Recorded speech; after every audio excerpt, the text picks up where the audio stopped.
नमस्कार मित्रांनो, आपल्या पेजी ज्ञान या युट्यूब चॅनलवर स्वागत आहे। तर मित्रांनो, आजच्या व्हिडिओमध्ये आपण पाहणार आहोत की 8व्या वेतन आयोगाचा अहवाल आला आहे। कर्मचाऱ्यांच्या पगारात 34% पर्यंत वाढ होऊ शकते। 8व्या वेतन आयोगाच्या कर्मचाऱ्यांच्या पगारात वाढ याबद्दल संपूर्ण सविस्तर अशी माहिती आपण आजच्या व्हिडिओमध्ये पाहणार आहोत। त्यापूर्वी चॅनलवर नवीन असाल तर चॅनलला सबस्क्राइब करा व बेल आयकॉनवर क्लिक करा, म्हणजेच आपल्या पुढील व्हिडिओचे अपडेट तुम्हाला मिळत राहील।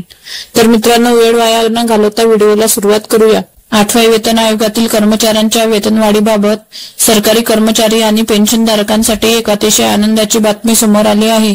प्रतिष्ठित ब्रोकरेज फर्म ॲबिट कॅपिटलने जुलै 2025 मध्ये प्रसिद्ध केलेल्या एका महत्त्वाच्या अहवालानुसार 8व्या वेतन आयोग 2027 पर्यंत लागू होऊ शकतो।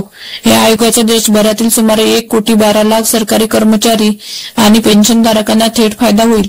तज्ञांचा अंदाज आहे की या नवीन वेतन आयोगाअंतर्गत पगार आणि पेन्शनमध्ये 30 ते 34% इतकी मोठी वाढ होऊ शकते। सामान्य जनतेला होणारे फायदे जाणून घेऊया। 8व्या वेतन आयोगाचे फायदे केवळ सरकारी कर्मचाऱ्यांपुरते मर्यादित नसून त्यांचा संपूर्ण अर्थव्यवस्थेवर सकारात्मक परिणाम होईल। सरकारी कर्मचाऱ्यांचा पगार वाढला की त्यांची खर्च करण्याची क्षमताही वाढेल। आर्थिक भाषेत याला डिस्पोजेबल उत्पन्न म्हणतात, म्हणजेच लोक त्यांच्या गरजा आणि इच्छा पूर्ण करण्यासाठी खर्च करू शकणारे पैसे। जेव्हा लोकांकडे खर्च करण्यासाठी जास्त पैसे असतील तेव्हा ते बाजारातून अधिक वस्तू खरेदी करतील, ज्यामुळे देशाचा एकूण वापर वाढेल। प्रभावित होणारे महत्त्वाचे क्षेत्र जाणून घेऊया। ॲबिट कॅपिटलच्या अहवालात स्पष्टपणे म्हटले आहे की या पगारवाढीचा थेट फायदा अनेक महत्त्वाच्या व्यावसायिक क्षेत्रात होईल।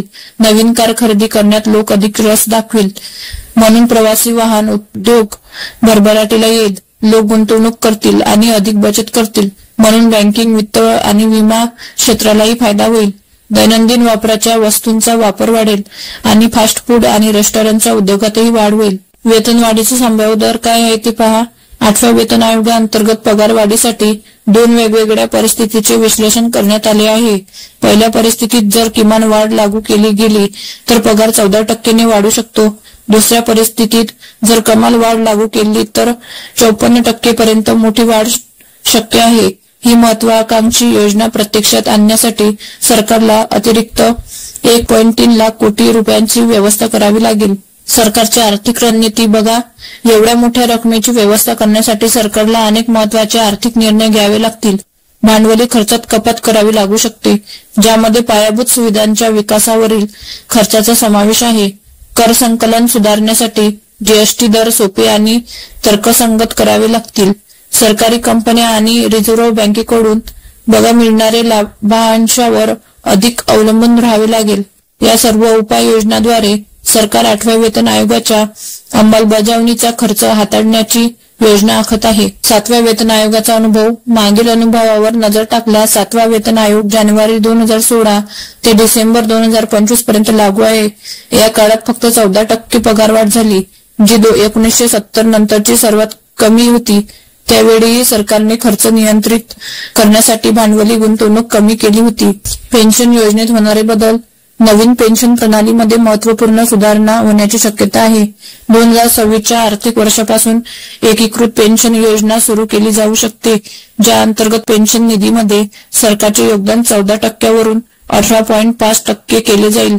यापैकी 8.5% रक्कम सरकारने निश्चित केलेल्या ठिकाणी गुंतवली जाईल। बघा, या ठिकाणी शेअर बाजारावर परिणाम।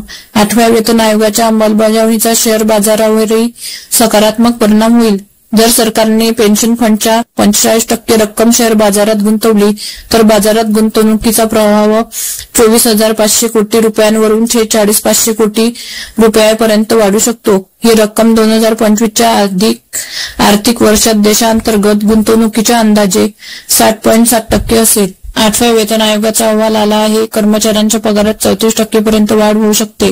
8व्या वेतन आयोगाच्या कर्मचाऱ्यांच्या पगारात वाढ याबद्दल संपूर्ण सविस्तर अशी माहिती आपण आजच्या व्हिडिओमध्ये पाहण्याचा प्रयत्न केला आहे। जर तुम्हाला आमचे व्हिडिओ आवडत असेल तर नक्की आपल्या पेजी ज्ञान या युट्यूब चॅनलला सबस्क्राइब करा व त्याचबरोबर व्हिडिओ जास्तीत जास्त शेअर करा व लाईक करायला विसरू नका। पुन्हा भेटूया अशाच एका नवीन व्हिडिओसह। धन्यवाद।